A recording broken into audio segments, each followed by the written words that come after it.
सुप्रभात दोस्तों, साथियों, सुप्रभात।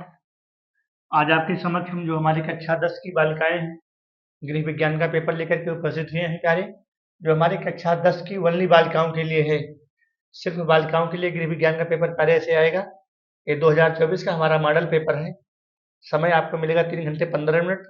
जो भी आपके दिशा निर्देश दिए गए हैं, इसको आपको पढ़ना है, दिशा निर्देश, ठीक है। और दिशा निर्देश पढ़ने के बाद सीधे हम आते हैं क्वेश्चन पर। कैसे क्वेश्चनों को आप सॉल्व करोगे, सारे क्वेश्चनों को, जो आपके 20 ऑब्जेक्टिव प्रश्न रहेंगे पहले, कैसे उसको आप अचीव करोगे।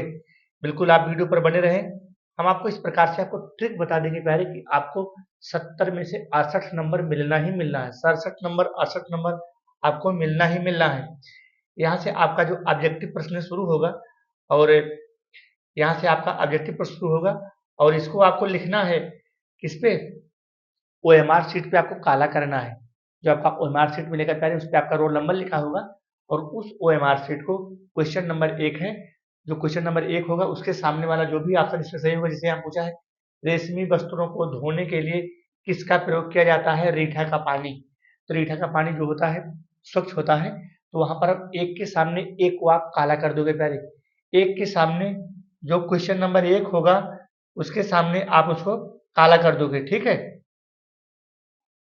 बता देते हैं आपको। जैसे मान लीजिए क्वेश्चन नंबर 1 आपने लिया, ठीक है, क्वेश्चन नंबर 1 आपने लिया, तो उस गोले के सामने ऐसे ऐसे उसको काली कलम से या नीली कलम से ऐसे ऐसे आपको काला कर देना है, बस। और उत्तर पुस्तिका में लिख देना है। उत्तर पुस्तिका में क्वेश्चन नंबर 1 डाल करके एक में जो भी सही होगा उसको आपको नोट कर देना है। बस इतना ही वर्क आपको करना है, ठीक है। अब चलते हैं हम अगले क्वेश्चन पर। क्वेश्चन नंबर 1 हो गया प्यारे।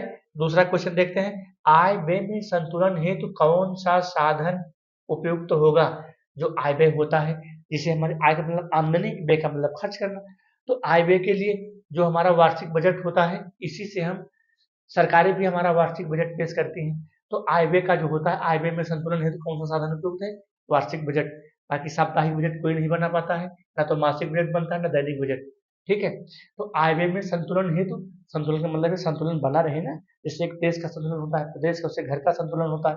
अब घर के लिए भी संतुलन बनाना पड़ता है भाई। घर के लिए हम साप्ताहिक भी बना सकते हैं, मासिक भी बना सकते हैं, लेकिन आय व्यय में संतुलन हेतु कौन सा साधन सबसे ज्यादा उपयुक्त है, तो जो वार्षिक बजट होता है वो सबसे ज्यादा उपयुक्त माना गया है, ठीक है। अगला हमारा क्वेश्चन है, पारिवारिक बजट का मुख्य मद।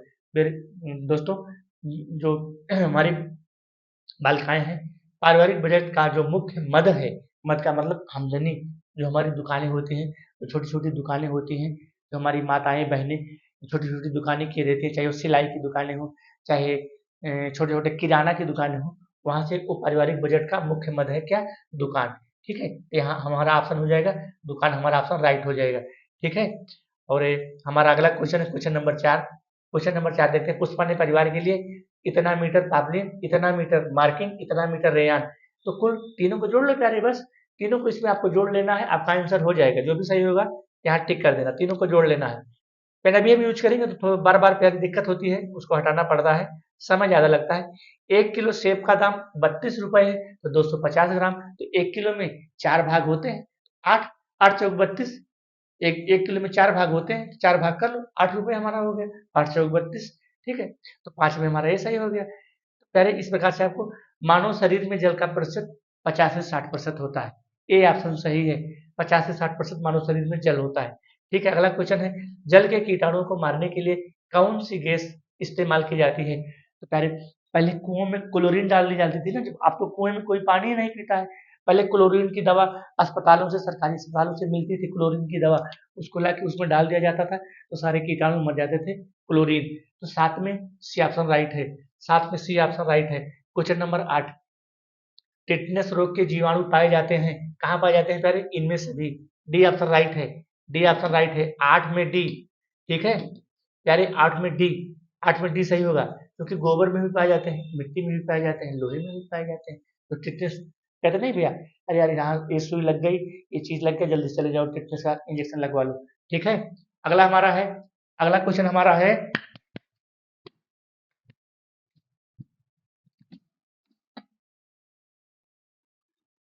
पहले अगला क्वेश्चन हमारा है क्वेश्चन नंबर 8। 8 के बाद हम चलते हैं 9 पर। क्वेश्चन नंबर 9, मोच की क्या पहचान है? मोच पहले जो हाथ पैर में मोच आ जाती है, जो तुम लोग जैसे कुछ खेल रहे हो, हाथ पैर में मोच आ गई तो इनमें से सभी हो जाएगा। मांसपेशियों में खिंचाव आ जाता है, दर्द होता है, सूजन होती है। ये हमारा डी ऑप्शन राइट हो गया। ठीक है, अगला हमारा है आहारीय रेशे किस वर्ग से संबंधित है? आहार का मतलब जो भोजन हम करते हैं ना, आहारीय रेशे, इसमें हमारा हो जाएगा साधारण कार्बोहाइड्रेट, जटिल कार्बोहाइड्रेट, प्रोटीन, विटामिन। तो उससे हमारा क्या मिलता है? क्या मिलता है? विटामिन से मिलते हैं। ठीक है, जैसे आहार में जो हमारे चना को मान लीजिए हमने धुए, उसमें दाने वो निकल आए, जो छोटे छोटे मूलांकुर होते हैं निकल आते हैं ना, उससे हमको क्या मिलता है? विटामिन से मिलता है। प्रोटीन नहीं मिलता, प्रोटीन तो दाल से मिलता है। आहार्य रेशे किस वर्ग से संबंधित है? विटामिन से संबंधित है। ठीक है, अगला हमारा क्वेश्चन है प्यारे, अगला क्वेश्चन है गुड़।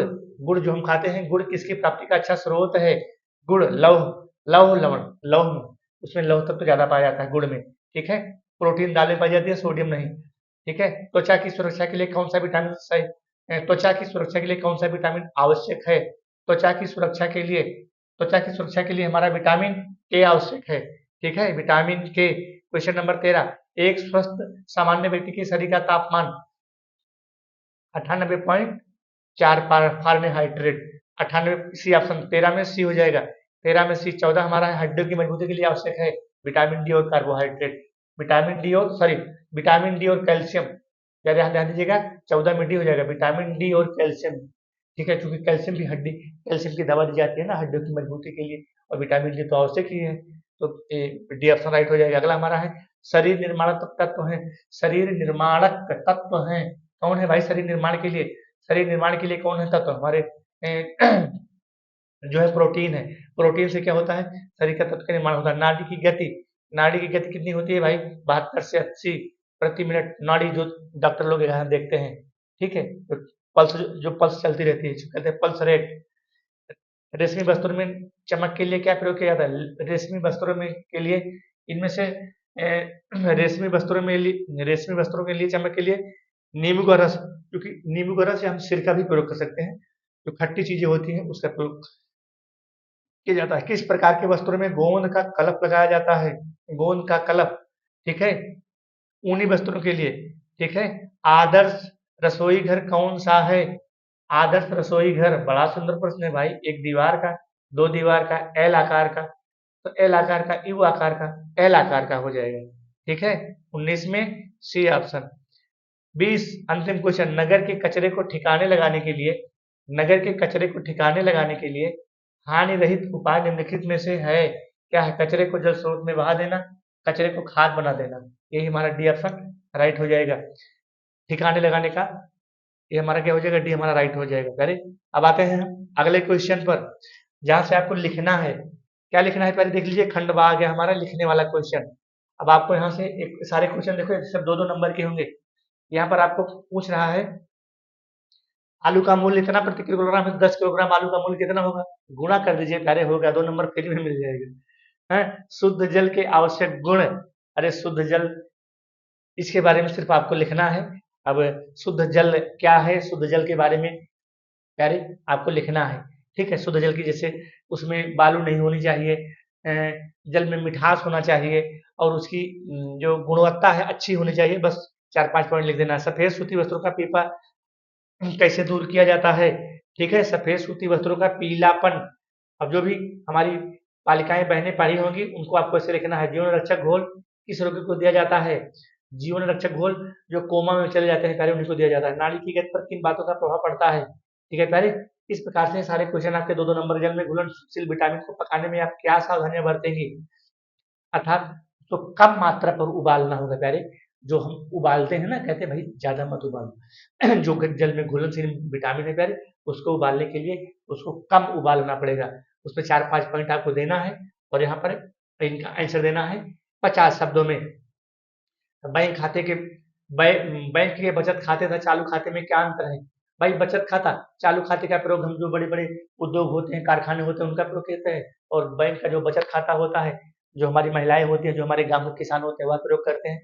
और जो करेंट अकाउंट होता है, जो उद्योगपति होते हैं, जो व्यापारी होते हैं, जो बड़े बड़े दुकानदार होते हैं, वो प्रयोग करते हैं। इसमें 4-5 पॉइंट लिख देना है पहले। ठीक है, थर्मामीटर की क्या उपयोग होता है? थर्मामीटर से हम नापते हैं, शरीर का टेम्परेचर नापते हैं। इसमें भी आपको 4-5 पॉइंट लिख देना है। प्रदूषण जान ही रहे हो, प्रदूषण, पर्यावरण, परिधन आवरण जो हमको चारों ओर से घेरे हुए, परिधन आवरण, यण संधि, ठीक है, परिधन आवरण जो हमको चारों ओर से घेरे हुए हमारा क्या है, पर्यावरण, प्रदूषण जमीन को कैसे प्रभावित करता है, इसके बारे में भी आप हिंदी में निबंध आपको लिखना है, वही चीज यहाँ लिख दीजिएगा। ऊनी एवं रेशमी वस्त्रों का रखरखाव कैसे करें भाई, ऊनी एवं रेशमी वस्त्रों का रखरखाव, उसके लिए सावधानी, बालिकाएं जो हमारी बहनें हैं उसको यहाँ पर जो भी 4-5 पॉइंट बनता है आपको लिख लीजिए। भोजन पकाने से पहले, पकाते समय और परोसते समय किस प्रकार की स्वच्छता के बारे में हमारी महिलाएं, हमारी बहनें सब पता है प्यारे, लिख लो। लेकिन कोई क्वेश्चन छोड़ना नहीं, सारे क्वेश्चन अटेम्प्ट करना है, ध्यान देना। अभी हमारा क्वेश्चन 6 नंबर का हो गया प्यारे। एक गृहिणी ने बाजार से इतना मीटर कपड़ा नियंत्रित मूल्य पर खरीदा, यदि एक कमीज में इतना लगा तो कुल कपड़े में कितनी कमीजें बनेगी, यहाँ से आपको गुणा भाग देकर के इसको सॉल्व करना है प्यारे। यहाँ है वस्त्रों की सुरक्षा एवं उनके रखरखाव के उपायों का उल्लेख। वस्त्रों की किस प्रकार से हम सुरक्षा करेंगे, अलमारी में रखेंगे, बॉक्स में रखें, ये हैंगर पर टांगे, जैसा भी होगा प्यारे। यहाँ पर आपको हमारी बहनें इसको लिखेंगी, ठीक है। बिल्कुल सारे क्वेश्चन प्यारे आपको अटेम्प्ट करना है, क्वेश्चन टफ बिल्कुल नहीं आएंगे। निम्न रोगों के कारण रोग की अवधि के समय का भोजन कैसा होगा, मियादी बुखार में नॉर्मल भोजन प्यारे, अतिसार में हल्का भोजन, बस यहाँ 6-7 पॉइंट लिख दीजिए, आपको 6 नंबर मिल जाएगा। एक पेज से ज्यादा मत लिखना, 1.5 पेज से ज्यादा प्यारे, बिल्कुल नहीं, बिल्कुल आपको 1.5 पेज से ज्यादा नहीं लिखना है प्यारे। अगर हमारा वीडियो आपको अच्छा लगे तो लाइक करो, सब्सक्राइब करो और दोस्तों तक पहुंचाओ। अगली वीडियो हम आपके लिए फिर उपस्थित होंगे, धन्यवाद।